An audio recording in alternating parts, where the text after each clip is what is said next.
Shabbat Shalom. We were brought together in a rare act of unity this week as we came together over the death of President George Herbert Walker Bush. It was really quite a thing. Democrats and Republicans, nearly all of us here, except my Canadian friends, were really brought together this week as we mourned a president. It's quite a phenomenon to see and to watch, those of us who are able to watch on television or listen on the radio, the sort of unity, the depth of the speakers. It was profound in its sadness to see President George W. Bush break down. And in that moment, he was not the President of the United States or the past President of the United States. In that moment, he was a son mourning his father. He was a father mourning a grandfather. It was quite a touching moment, and of course, there was for me among the highlights when Senator Alan Simpson, I think he was a Wyoming senator, right? He gave that great line speaking about President Bush that those who travel in the highway of humility in Washington are not bothered by a lot of traffic. I like that one. Those who travel on the highway of humility in Washington are not bothered by a lot of traffic. Such is the state of affairs as we came together, we really united as a person, as a country, as a nation, in memory of someone who called upon us to be kinder and gentler. Imagine that. He called upon us to be kinder and gentler. And it was quite profound, and I think that he received a fitting farewell, as well as a day and a week, really, of gratitude for all that he accomplished during his presidency and really throughout his life. The other thing that was remarkable to me in watching the funeral and in listening to it on the radio a little bit is how much President Bush went through.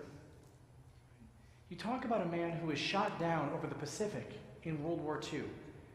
All of the others who were similarly shot down at that time were captured, were tortured, and were cannibalized. He survived. And there he was after bleeding profusely, a head injury, a submarine, a U.S. submarine, emerged from underneath him and rescued him. And he said, fascinating, he said he thought he was hallucinating because all of a sudden a submarine came up from beneath him to rescue him. Now in that moment, had a soldier who'd been shot down over the Pacific and barely survived, had he gone on in his life to do not much of anything, we would have understood. We would have understood after that kind of a trauma, we would have understood. But that's not what President Bush did. Right? He went on to build a life and a career. And if that weren't enough, being shot down over the Pacific during war, in 1953, he lost a 3-year-old daughter to leukemia. That alone, had he done nothing after that but mourn the loss of his child, we would have understood. We would have understood, and we would have accepted that he didn't need to do anything more. But he went on to build a life and a career. And he lost a congressional election. And he lost a senatorial election. And he lost in a presidential nomination. And he lost after his first term as president. Had he gone on to be bitter and angry, we would have understood. But that wasn't the man that we gathered to celebrate this week. Those who sow in tears will reap in joy, the Tanakh tells us. Those who sow in tears will reap in joy, and this man built a life worth celebrating. He turned each and every defeat, each and every loss into a success and a lesson that he raised a family that adored him. He reached the highest of power. And even despite that, or perhaps because of it, he had children and grandchildren who admired him, not just as a president, but as a father and as a grandfather. Those who sow in tears will reap in joy. We remark about the life of President Bush because of his accomplishments. Here was a man who won a war in the Persian Gulf and who secured a peace following the fall of the Berlin Wall. All that he accomplished in foreign policy, what he did in passing the ADA domestically, and he wasn't perfect. He had his issues. He did. But we give thanks for his life and we celebrate his accomplishments. And they become that much more remarkable because had he simply stopped living after any of those losses, we would have understood. It would have been acceptable. He experienced tremendous loss in his life. Yet he chose to do just the opposite.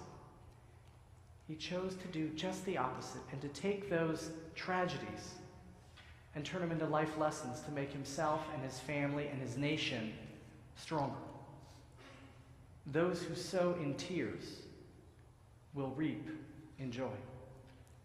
And I was thinking about that, of course, as we celebrate this holiday of Chanukah. And Chanukah, I think, is one of the most misunderstood holidays on the entire Jewish calendar, as evidenced by a few articles that have come out in newspapers of late. Chanukah is not the great holiday of freedom. That's what we in America like to celebrate. Chanukah is not the great holiday of religious freedom, where now everybody can do whatever they please. That is not Chanukah. What happened some 2,100 years ago? You had a group of people from the Hashmonai, from the Hasmonean family, nicknamed the Maccabees, and no one knows where the word Maccabees come from. Some say the word Maccabee is an ancient word for a hammer, and perhaps Judah Maccabee, the leader, his head was shaped like a hammer. That's one of my favorite explanations for the origin of Maccabee. Others say no, Maccabee is an abbreviation for Micha Mocha Ba'ilim Adonai. Because as we just chanted in our Haftarah, as Lexi did such a beautiful job chanting in our Haftarah, not by might and not by power, the prophet tells us, but by spirit alone can we move mountains. And so here's the story of the Maccabees. Here was a group of people from the Hasmonean family who saw an incredible amount of assimilation among the Jewish people in their world. They saw these Jews who had been Hellenized, and they began to kill them. They were zealots. The Maccabees began to kill the Hellenized Jews, the assimilated Jews. And so the Greeks, who were in control of the Middle East at the time, saw what was happening, and first they decided to tighten the laws. They outlawed Brit Milah. They outlawed Kashrut. Right? You couldn't circumcise. You couldn't keep the Jewish dietary laws. They erected idols in the holy temple, in the holiest place on earth for the Jewish people. And they tried to subdue the Hasmoneans in that way, but that only made the Hasmonean family, the Maccabees, that much stronger. And so the Greeks decided to come in and protect the Hellenized Jews.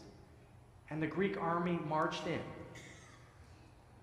And so the Jews were unable to celebrate that holiday of Sukkot, which falls, about a month or so ago. They weren't able to celebrate the holiday of Sukkot. The Greeks had come in, they set up idols, they desecrated the holy temple. They brought in pigs. And the Maccabees fought that much harder, not by might and not by power, but by spirit. And this little family was able to unite the zealots against the assimilated Jews and against the Greek army, and they cast aside the Greek army. They kicked them out of the land. Not by might and not by power, but by spirit.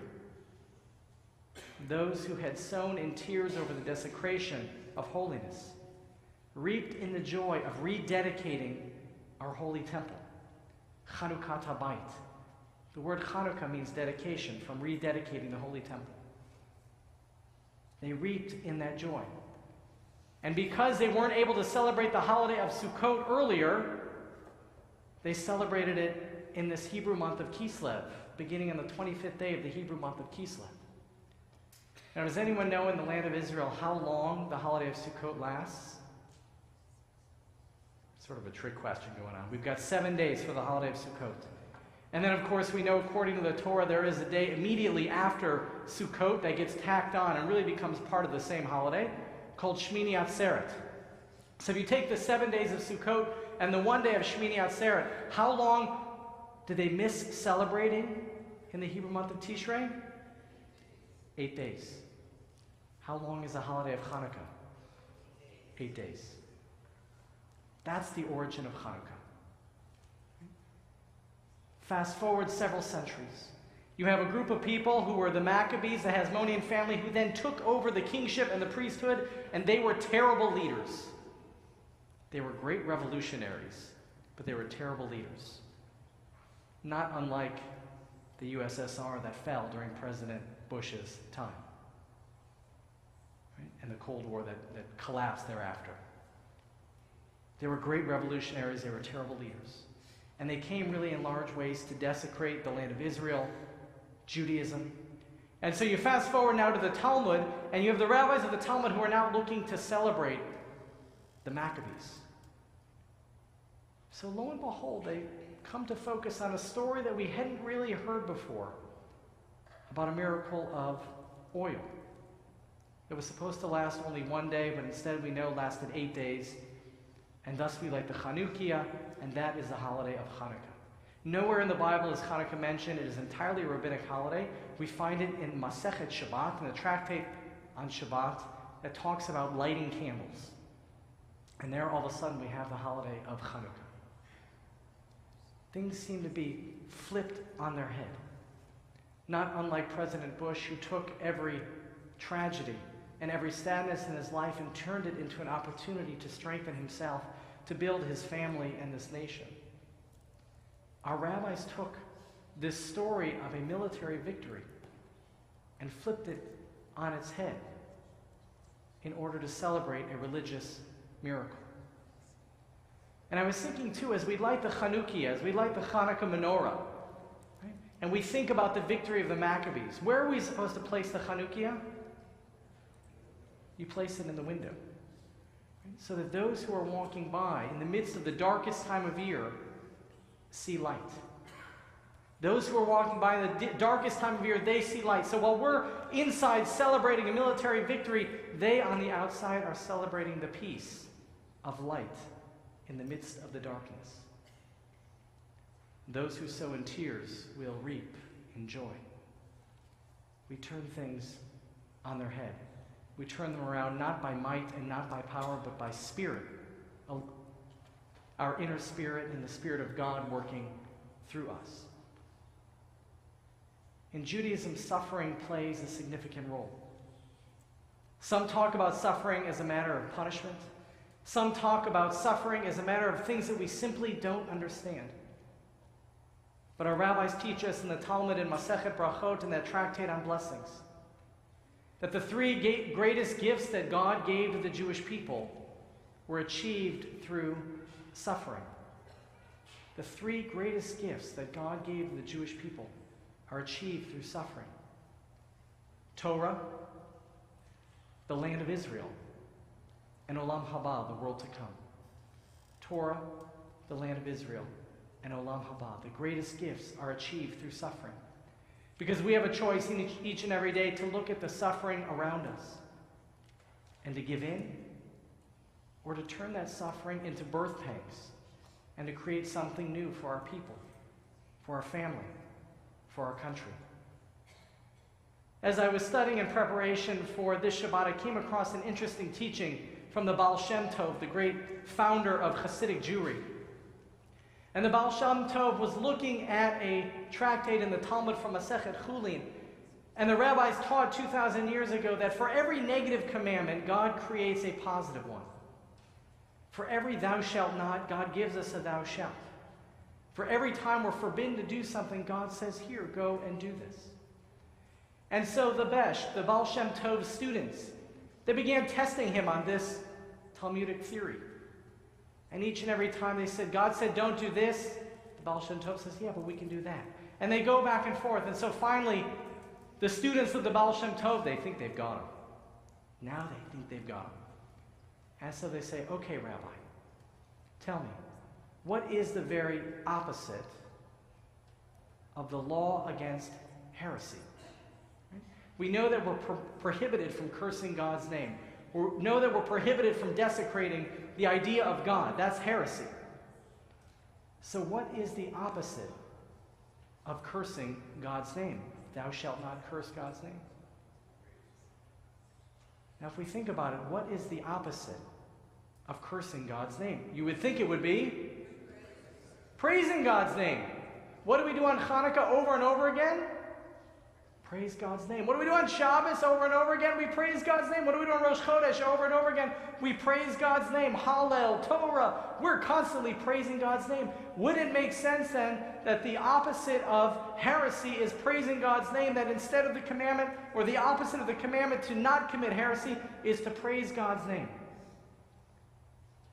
Just like the Maccabees did by going around killing everybody who didn't agree with them.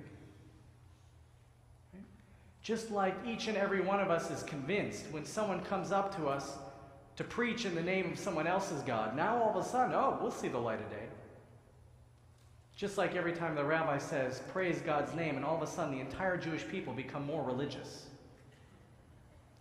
How many of us respond to praising God's name?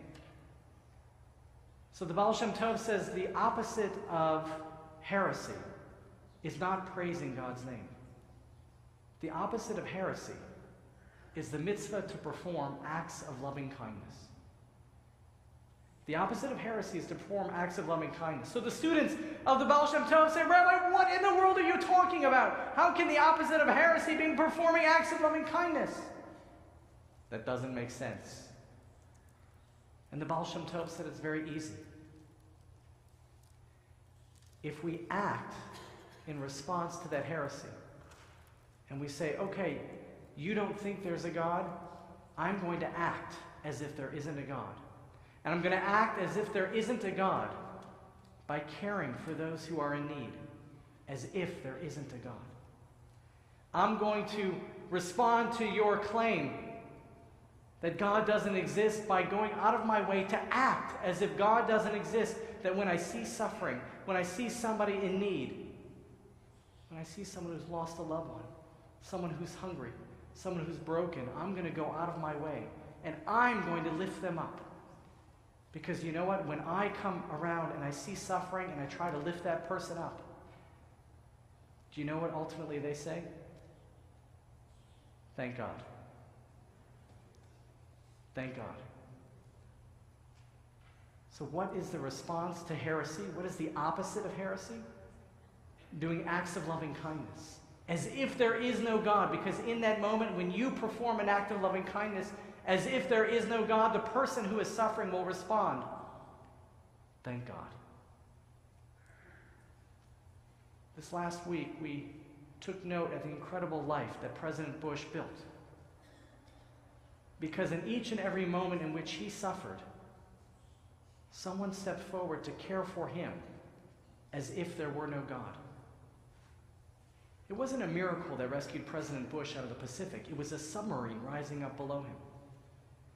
It wasn't a miracle that President Bush and his family were able to turn their life around after suffering the loss of a child. It was their community. It was their family. It was their faith that allowed them to move forward.